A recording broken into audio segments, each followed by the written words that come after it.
चैत्यभूमीवर आज आम्ही सर्वजण बाबासाहेब आंबेडकरांना अभिवादन करायला गेलो होतो। राज्यपालाचा आलेला दौरा त्याप्रमाणे त्या शेड्यूलच्या थोडा टाइम जास्त होत चालला होता।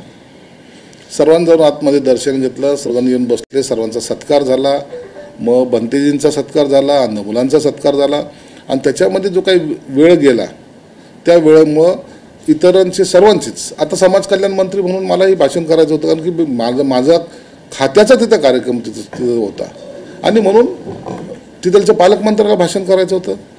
सर्वांची भाषणं मग आम्ही एकमतानं सर्वांना ब्रेक करून मुख्यमंत्री आणि राज्यपाल बोलतील असं ठरवून ते भाषण झालेलं आहे। म्हणून त्याच्यात कोणत्याही प्रकारची नाराजगी नव्हती, सगळं हसत खेळत हा कार्यक्रम झालेला आहे। उगाच आता एकनाथ शिंदे साहेबांचं भाषण नाही झालं, मग काय अजितदादांचं झालं होतं, दोघांचंही भाषण झालं नव्हतं, म्हणून त्याच्यावर गैरसमज पसरवण्याचा प्रयत्न करू नका।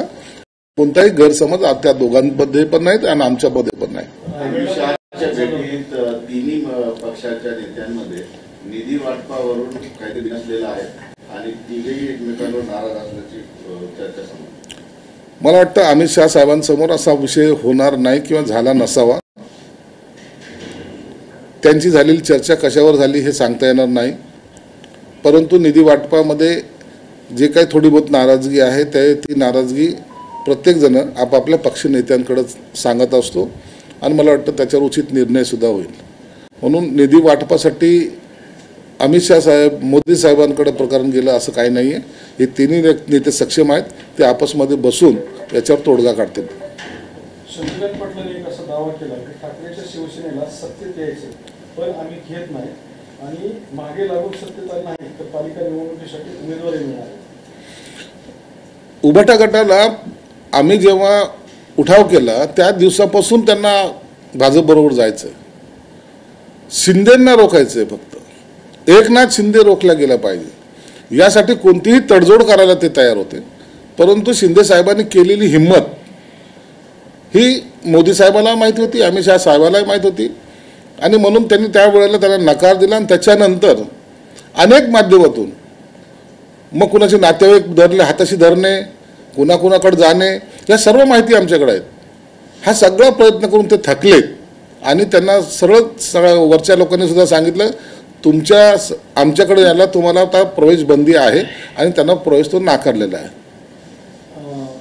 गिरीश महाजन आणि एका महिला अधिकाऱ्याच्या बद्दलची एक चर्चा झाली, त्यानंतर गिरीश महाजनने खत्ते आणि खडसे यांना कायदेशीर नोटीस पाठवलेली आणि आवाहन केले पुरावे असतील तर समोर आणण्याच्या कायदेशीर कारवाईला सामोरे। बरोबर आहे ना, कोणताही नेता असो, कोणत्याही पक्षाचा असो, बेछूट आरोप करणं हे काही लोकांची फॅशन झालेली आहे, परंतु त्यांना माहीत नाही समाजामध्ये त्याच्यामुळे त्या व्यक्तीकडे पाहण्याचा दृष्टिकोन बदलतो, कुटुंबामध्ये त्याचा कलह निर्माण होऊ शकतो आणि त्याचा असलेले राजकीय कारकीर्द सुद्धा संपुष्टात येऊ शकते अशा स्वरूपाचे जर आरोप केले तर। म्हणून महाजनानं केलं ते एक प्रकारे योग्य केलेलं आहे। पुरावे द्या, नसक कोर्टात तुम्हाला खेचतो, हे असं केल्याशिवाय हे थांबणार नाहीये। जर आरोप असतील तर स्पष्टपणे समोर आलं पाहिजे, दाखवले पाहिजे, बोललं पाहिजे, परंतु एकदा आरोप करायचा, दुसऱ्या दिवशी गपचूप बसायचं, ही जी काही मोडस ऑपरेंडिस चालू आहे ना, ही मला वाटतं चुकीची आहे आणि राजकारणी लोकांसाठी तर फार घातक आहे। म्हणून आम्ही पाहतो की अनेक ठिकाणी कधी कधी व्हॉट्सअप चॅट हा पाठवला जातो। हे सगळे प्रकार जे करतात ना, बदनामीचे प्रकार, यांच्यावर सुद्धा आता गुन्हे नोंदवले पाहिजेत। उभाठा शिवसेनेच्या वतीनं उद्यापासून म्हणजे महिनाभर लबाडानं पाणी द्या अशा आवाहनात्मक मोहिमेला सुरुवात झाली, आंदोलनाला सुरुवात होणार आहे। 2.5 वर्ष हे लांडगे सत्तेत होते, त्या टायमाला यांनी काय केलं याचं उत्तर द्या।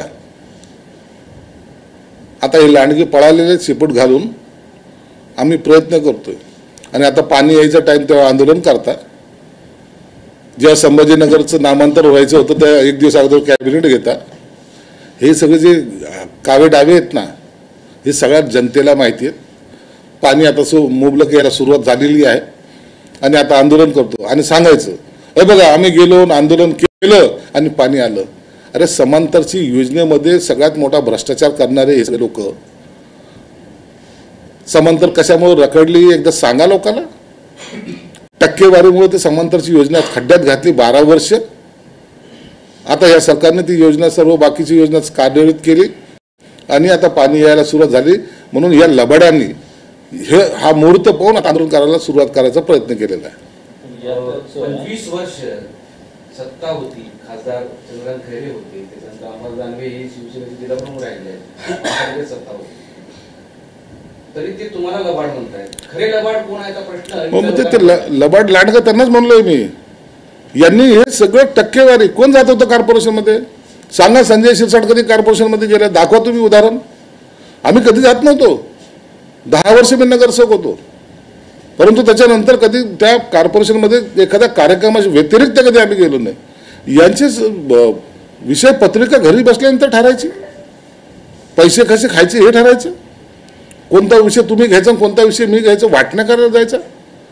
म्हणून शहराची जी वाट लागली होती, सर्व रस्ते तुम्ही पाहत असाल त्या टायमाचे रस्ते आणि आताच्या रस्त्यामधला बदल दिसतो का नाही, हे सर्व आम्ही करून घेतलं. आम्ही जेव्हा सत्तामध्ये आलो त्या टायमाला हे सर्व पैसे देऊ 100 कोटीचा निधी सुद्धा खर्चायची लायकी नसलेले हे लोक आज आम्ही हजारो कोटी रुपये खर्च करून शहराला एक व्यवस्थित रंग देण्याचा प्रयत्न केलेला आहे. म्हणून या लबाड लांडगे आहेत आता हे सत्तेपासून दूर गेलेले आहेत. येणाऱ्या महानगरपालिकेमध्ये सुद्धा त्यांना आम्ही कुठं फेकू हे त्यांना निवडणुकीच्या काळात दिसेल. या आंदोलनावरून दानवे विरुद्ध खैरे असा कलगी दुरा करलेला आहे, तो उघडपणे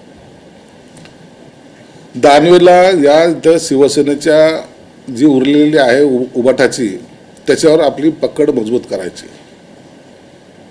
त्याला एनकेन प्रकारे खैरेंना संपवायचं आहे. मग खैरेंचं कशामुळे संताप होऊ शकतो, मग त्याला न बोलवण्यामुळं, मग त्याला बोलवायचं नाही, त्याला फोन करायचं नाही. अखेरला दानवे हा कितीतरी ज्युनियर, कितीतरी पटीने ज्युनियर आहे खैरेंपेक्षा, परंतु त्याचा अपमान कसा करता येईल हे हिरून आणि ते अपमान झाल्याबरोबर खैरे रिॲक्ट होतात हे त्यांना माहिती आहे.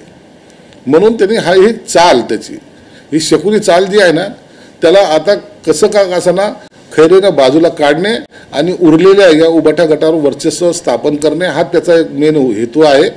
आणि त्यामुळं जी संपलेली उबाटा आहे, आता उबाटामध्ये कोण आहेत, खैरे आणि दानवे 2 जण आहेत. म्हणजे ह्या दोघांपैकी आता सत्ता कुण म्हणजे इथं सत्ता कुणाची, पक्ष कुणाचा, दानवेचा काय खैरेचा, हा अंतर्गत वाद त्यांचा चालू आहे. परंतु मला वाटतं यामध्ये खैरे हे त्यांचे उजवे राहतील. खैरे आता दानवेची मातोश्रीवर तक्रार करणार आहे. काय फरक पडतो, मातोश्रीने ऐकलं तर पाहिजे ना. मातोश्री कुणाच्या तक्रारी ऐकत नाही, ना त्यांना वेळ देत नाही, ना त्यांच्याशी बोलत नाही. अरे आम्ही जे बाहेर गेलो त्याच्यामुळेच गेलो ना, आम्हाला काय आता काय आमचं डोकं फिरलं होतं काय आमचं.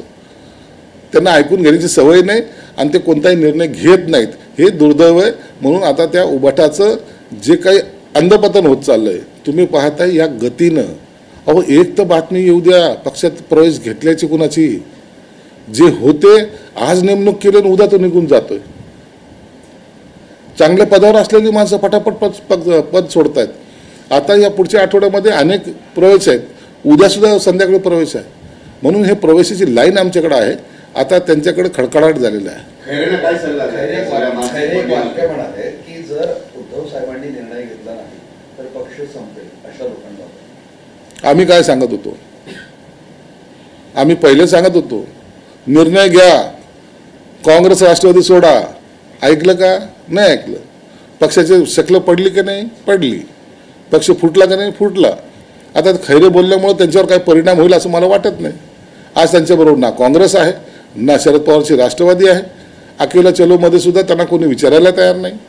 म्हणून खैरे आज बोललेत हे आम्ही 2.5 वर्षापूर्वी बोललो होतो आणि त्याचा परिणाम आता त्यांना जाणवायला लागला आहे. खैरेंना काय सल्ला द्याल? एकंदरीत मानसिक कोंडी झाली आहे, खैरेंना तुमचा काय सल्ला आहे? नाही, खैरेंना एकच सल्ला आहे, हे न संपणारा विषय आहे. त्यांनी किती आदळ आपट केली, किती काही जरी बोलला, मातोश्री तुमचं ऐकणार नाही. म्हणून मी एक मित्रत्वाचा त्यांना सल्ला दिला होता, सोडा आता ते. तुम्हाला निष्ठेने काम करण्याची सवय आहे, तुम्ही या काम करा आमच्या बरोबर. मी आजही तुम्हाला खुली ऑफर देतोय. आम्हाला राजकारण स्वतःपुरतं मर्यादित ठेवायचं नाहीये. मीच मोठं झालं पाहिजे हा त्यात कधी आम्ही फरक करत नाहीत. प्रत्येक जण मोठं झालं पाहिजे, प्रत्येकाला घेऊन चालणारी संघटना म्हणून आज एकनाथ शिंदे साहेबांकडे पाहिलं जातं. म्हणून जे अनेक लोक जे मान्यवर लोक आहेत ते शिंदे साहेबाच्या पाठीशी उभे आहेत. त्यांनी आलं पाहिजे, नाही आले तरी त्यांची इच्छा. मग एक दिवस त्यांना अंबादाचे जोडे उचलावे लागतील. तुम्ही ऑफर देताय खैरेंना, पण तुमचेच खासदार आहेत संदीप भुमरे, ते म्हणजे की खैरेंसाठी दार बंद, इकडे एंट्री नाही. त्यांना राजकारणामध्ये घेतलं पाहिजे. भुमरेचं त्यांचं वैयक्तिक मत आहे, परंतु पक्ष वाढवण्यासाठी जे चांगले लोक असतील किंवा जे लोक पक्षासाठी 2 दिवस त्यांनी काढलेले आहेत अशांना घेणं गरजेचं आहे, परंतु तो बदनाम नसावा. खैरे चांगले बदनाम नाही. खैरे चांगले बदनाम नाही असं तुमचं मत आहे? नाही बघा, त्यांनी इतर बाबतीमध्ये तुम्हाला एक सांगतो, काही जरी असलं तरी त्यांनी पक्ष म्हणून योगदान निश्चित त्या माणसाचं आहे. हे मी विरोधात असून सुद्धा मी बोलतोय. मला आज त्यांची गरज आहे का? मला आज त्यांच्या इलेक्शनमध्ये त्यांचा फायदा होणार आहे का? मला उद्याचा 5 वर्षाचा आज गणित मांडायचं का? नाही. परंतु पक्ष वाढला पाहिजे, पक्षाचं संघटन मजबूत झालं हा माझा विचार आहे. पक्षाचा प्रश्न तुम्ही थोड्या वेळापूर्वीच म्हणाले की शहराची वाढ यांनी लावली, महापालिकेत केली, टक्केवारी खाल्ली, सगळ्या शहरात हे खाल्ली, त्या टायमाला खाल्ली. घेणारे कोण कोण होते? ते काय एकट्याने खाल्लेत? मातोश्रीला दिले नाही त्यांनी पैसे. काय एकट्या असं खाऊ शकत नाही कोणी. विचारा त्यांना पेट्या पोचवल्या का नाही पोचवल्या, विचारा त्यांच्या बैठक झाल्या का झाल्या. मग हे सर्व एका बाजूने नाही होत. जोपर्यंत वरच्यांचा आशीर्वाद असतो ना तोपर्यंत हे सर्व चालतं. आता वरच्यांनीच हात झटकले तर आता त्यांना माहिती आहे आता आपल्याकडे देण्यासारखं काही नाही आणि कोणी द्यायला सुद्धा येणार नाही, घ्यायला सुद्धा येणार नाही. म्हणून आता तो विषय संपलेला आहे. ते चंद्रकांत पाटलांचं अजून एक स्टेटमेंट आहे की अरबी समुद्रातील शिवस्मारकाचं काम 10% पूर्ण झालं. किती टक्के? माझ्या माहितीप्रमाणे तर त्या ठिकाणी कोणतं काम चालू मी ते माहिती घेतलेली नाही, परंतु मला वाटतं कामाला आणखीन तशी काही गती मिळालेली नाही. दुसरा, फुले चित्रपटावरून वाद सुरू आहे. या वादाचा जर विचार केला तर या वाद सोडवण्यासाठी देवेंद्र फडणवीस पुढे येत नाही, ते शांत बसत आहेत. त्यामुळे हा वाद कुठेतरी फुले आणि फडणवीस असा असू शकतो असं ते संजय राऊतांनी वक्तव्य केलं. संजय राऊतला फुले आणि फडणवीसमध्ये आता वाद निर्माण करायचं काय गरज आहे? त्यांच्या जीवनावर आधारित पिक्चर निघतोय. जेव्हा तो येईल त्या टायमाला त्याच्यावर बोललं जाईल, तो पाहिल्या जाईल. कोणतंही चुकीचं काम कोणताही पिक्चर काढणारा सुद्धा कधी टाकायचा प्रयत्न करत नाही. वादात तो जायची इच्छा नसते, परंतु हा वाद पेटवण्याचा काही लोकांचा डाव आहे. हा वाद यासाठी संभाजी महाराजावर पिक्चर निघाला, महात्मा फुलेवर पिक्चर निघतोय, आंबेडकरांवर अनेक पिक्चर निघालेत. परंतु दरवेळेला असे सामाजिक जेव्हा चित्रपट निघतात त्या टायमाला वाद घालण्याचा काही लोकांचा ही सवय झालेली आणि म्हणून आता फुलेंवर निघालेल्या पिक्चरवर वाद होऊ नये अशी आमची प्रामाणिक इच्छा आहे. बकरा छाट जाएगा, आज हट है तो कल कट है असं समजा. आम्ही बकऱ्याच्या भूमिकेत तरी तुम्ही गाढवाच्या भूमिकेत आहात, ती भूमिकेतून बाहेर निघा. रोज भुगता, रोज तुम्ही तुमचं रोजचं ओरडणं हे लोकांचं आता कान फाटायला लागलेत. एखाद दिवशी एखादा येऊन कान फटात लागावेल, त्या टायमाला तुम्हाला तुमची अवकात कळेल. काल पौर्णिमा होती, शिंदे ज्यांना भेटले त्यांनी काळजी घ्यावी असं आदित्य ठाकरे म्हणले. त्यांनी म्हणतात की आम्ही त्याचा अनुभव घेतलेला आहे. आदित्य ठाकरेंनी काय अनुभव घेतलेला आहे? आदित्य ठाकरे रात्री त्याला बिचारायला त्यालाच वेळ मिळत नाही फिरायला, कुठं जायचं तेच माहीत नसतं. लग्न न झाल्याला तुझं लग्न झालं नाही याला शिंदे कारणीभूत असं तर नाही ना. एवढी जादू शिंदे साहेबाला येत नाही आणि ती जादू करणारे जादूगार तुमच्या आजूबाजूला बसलेले आहेत, त्यांच्याकडे लक्ष द्या. तुमचा जो घातपात चाललाय, तुमचं जे अंधपतन चाललंय, आंधळ्यासारखे बसू नका, डोळे उघडे करा, नेत्याच्या आविर्भावात राहू नका. शिवसेना प्रमुख जगले ते शिवसैनिक म्हणून जगले, राजा म्हणून नाही जगले. ते त्या भूमिकेत या एकदा. त्यांची शिकवण थोडी तरी अंगीकार करा. वारसा सांगताना शिवसेना प्रमुखाचे विचार बरोबर असणं गरजेचं आहे. दिनानाथच्या रुग्णालयावर कारवाई होण्याची शक्यता. सुश्रुत घैसास नावाचे डॉक्टर होते, त्यांच्यावर गुन्हा दाखल होण्याची शक्यता. जो कायद्याच्या याच्यात येईल, ज्याने गुन्हा केला असेल त्याला सोडल्या जाणार नाही, ही सरकारची भूमिका आहे. मग तो किती मोठा असो का छोटा असो त्याच्यावर कायदेशीर कारवाई केलीच जाईल.